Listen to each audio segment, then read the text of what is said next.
Hello, Assalamualaikum semua. Okey, resipi kita kali ini adalah coklat chip cookies. Okey, ni bahan-bahannya ya. Kita ada tepung kek, kita ada minyak jagung, ni tepung jagung, ni gula perang ya. Kita guna gula perang. Telur 1, ni coklat chip, serbuk koko, vanila dan juga butter. Okey, kita punya badam nip kita ya, kita kena masuk dalam oven sekejap ya, dalam 10 minit, api 150 darjah. Kemudian dah perang macam ni, kita keluarkan, kita boleh gunakan.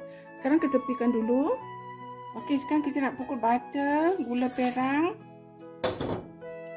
telur, bahan-bahan basah semua kita masuklah semua ya, dan juga vanila.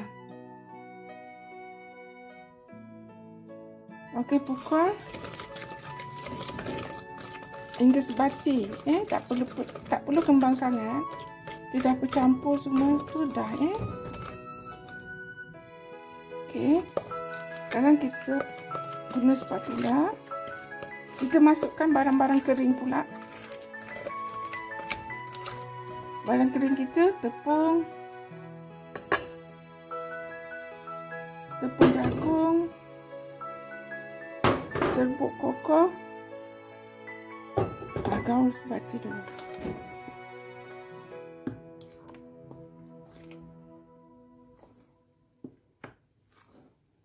Okey, sambil itu bolehlah kita masukkan kita punya badam cincang dan juga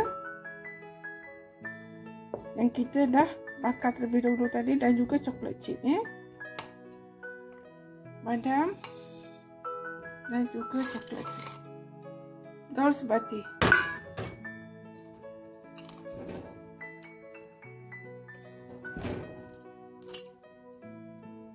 Okey. Kita dapat adunan seperti ini.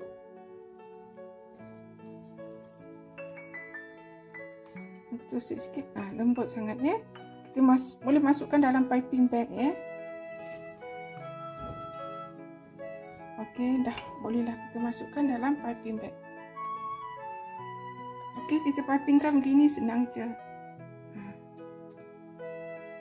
Okey, buatlah hingga selesai. Okey, ready untuk masuk oven. Suhu oven adalah 160, lebih kurang 15 ke 20 minit. Macam itulah, ataupun terpulang pada oven sendiri. Okey, ini loyang yang last ya. Banyak juga kita dapat ya.